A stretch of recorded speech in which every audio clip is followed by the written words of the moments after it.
Hi NIC, I'm back and again for another video. My name is Yoast-Gomes and I'm here for the RA position. In this video we're going to talk about about the scenarios. I was trying to say the helping skills scenario because that's the first one, but there are two scenarios. So we're going to be here for the scenarios. Okay, the first one is going to the helping skills scenario. Just like the last video, I'm just going to read what it says and then read the question, and then I will answer the question. Okay, you are walking on a round in the res hall and hear a resident crying in a game room. They are all alone, wrapped in a blanket. It is dark in the room, but you can see them by the light of their phone. How do you approach the situation? Approach the situation calm but cautious. It's a very dark room, so maybe try to find the light switch, which would hopefully, I'm guessing, I'm in the hall and they're in a room, so I would guess the light would be as soon as you walk in and you turn it. So maybe say, hey, something going on, are you okay? And as I get closer and say, hey, is it okay if I come in? Then turn on the light just so I can see my surroundings so I don't fall or anything else while I'm trying to help out another student. Next question is, what are things you need to be aware of? So like I just said, just kind of your surroundings, because if it's super dark and they're kind of there, I don't know why, but this scenario kind of sounds really sketchy to me because it's like super dark, but that doesn't mean it's always sketchy, if that makes sense. It's not always going to be, I guess sketchy is the word. It's not gonna, yeah. So just be careful of your surroundings, be careful that you don't make them mad for coming into their space, so make sure you're okay to get into their space. After you have visited with them, they mention that they have just been broken up with by their significant other over the phone. What's your first concern? So my first concern is going to be their mental health and how they are going to take on any other challenges coming up, especially college, because I know we have classes and we just need to make sure that they're going to be okay in those classes, because I mean, after a breakup, sometimes people take that really hard, and obviously in this scenario it seems like they are, since they're in a room by themselves with the lights off. And it kind of, to me, when I look at this, I kind of see someone sitting down, kind of huddled up by themselves with their phone, kind of with a jacket and their hood on, just because it's kind of a comfort thing. It's kind of like a blanket, right? The hoodie's kind of like a blanket that kind of goes over you, kind of snuggles you up, just feels really nice. I don't know. So first concern is their mental health and how they're going to take on any other challenges coming up in the future. What kind of resources can you give them? So I don't know if you would consider it a resource, but a resource I would give them would be any scenarios that I have that like I've heard or listened to. So advice is what I'm trying to say. Advice. I would give them any advice that I have seen or heard from any of my other friends. I've gone through that, like, don't take it too hard. We all go through a breakup. You're not alone. Tell them that I'm here for them, and if they want me to give them their room, I can give them their room, and tell them that I'm here to do one-on-one advice at any time they want to. Just make sure to stay, don't overdo it, because sometimes they're kind of like, I don't want your help anymore, and then it makes it all worse. So just stay calm and make sure you get them to a point where they're going to be okay.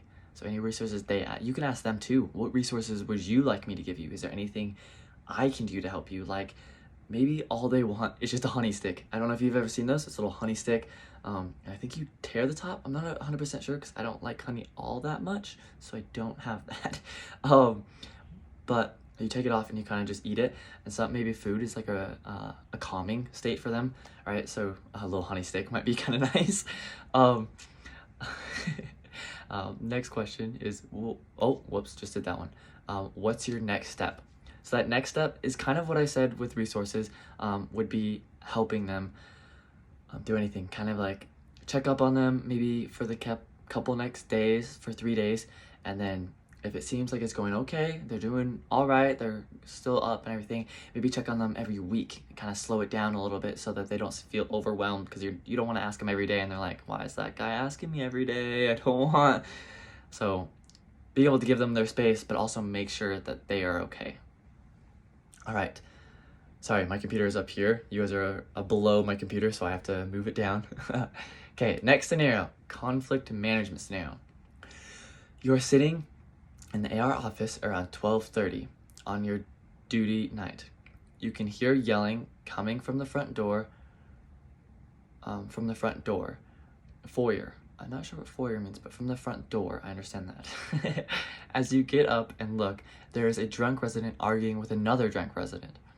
They have not gone to blows yet, when I was reading this, I think blows, I'm guessing what you mean is they haven't punched each other yet, they haven't gotten to a physical fight yet.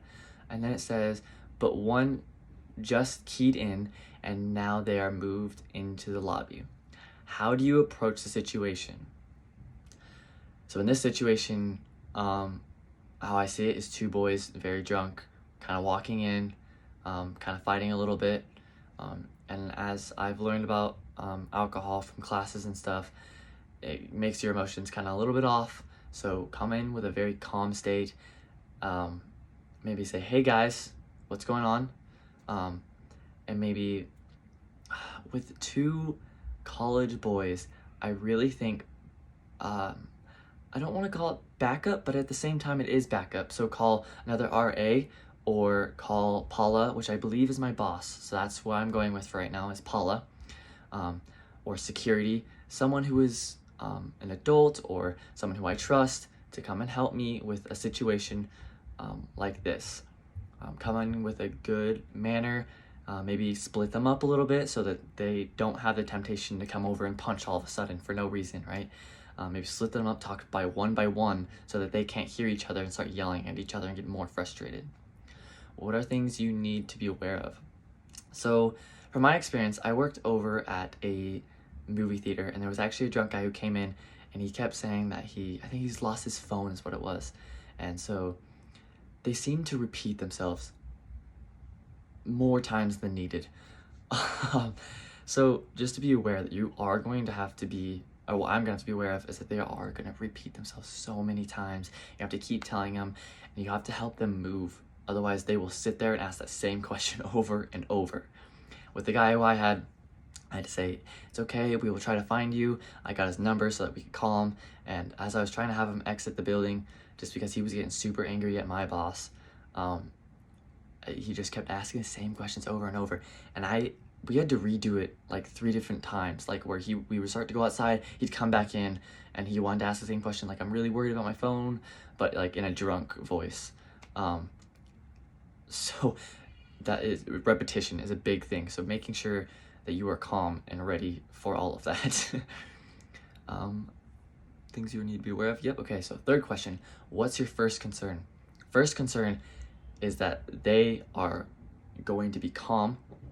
So that's why separation was a big thing, so that they are not in arm's reach, so that they are, I want to say 6 feet away. I would like more than 6 feet away, but if that's all I can get, then 6 feet away is better than 1 foot away where they can just throw a punch all of a sudden. So that's my first concern, is splitting them up. Then second concern would be making sure that the room is secured, that like not room secured, that they are secured, that they feel safe where they're at and they feel okay to talk and stuff like that. Make sure they're calm, maybe slow them down a little bit, get them back on their feet, maybe set them over to their, make sure they get to their rooms for sure, because I don't want them making any other, what's the word? I don't want them making any other, I don't know what the word is. Any other fights basically with any other people. I don't want them making another concern or problem somewhere else. So make sure they get to the room and that they are going to be okay there. Fourth question, what kind of resources can you give them? Mostly, I don't know, I guess water. That is a big thing. Resources, physical resources would be water. Anything to help them calm down a little bit and maybe like help them through the time that they're about to go through with a, after you drink the next day, I know like from friends and stuff, like where after they drink the next day they don't feel very good, right? So that's what I'm trying to say, like make sure they have their medicine, I guess, for tomorrow. And then yeah, I guess that's basically one of the biggest resources you can do right there, because they're not thinking exactly straight at that point. Fifth question, what's your next step? Next step is to contact Paula or other RAs to make sure the adults know there are 2 drunk men in their room. Because if I just send them there and don't tell anybody, and then next day I hear that there was fights in 2 different places because these 2 people were drunk, then that's on me, because I didn't connect that and tell anybody who's there. So that next step is to go and tell Paula or my boss. Thank you for your time. Again, my name is Jaden Yoast-Gomes. Thank you.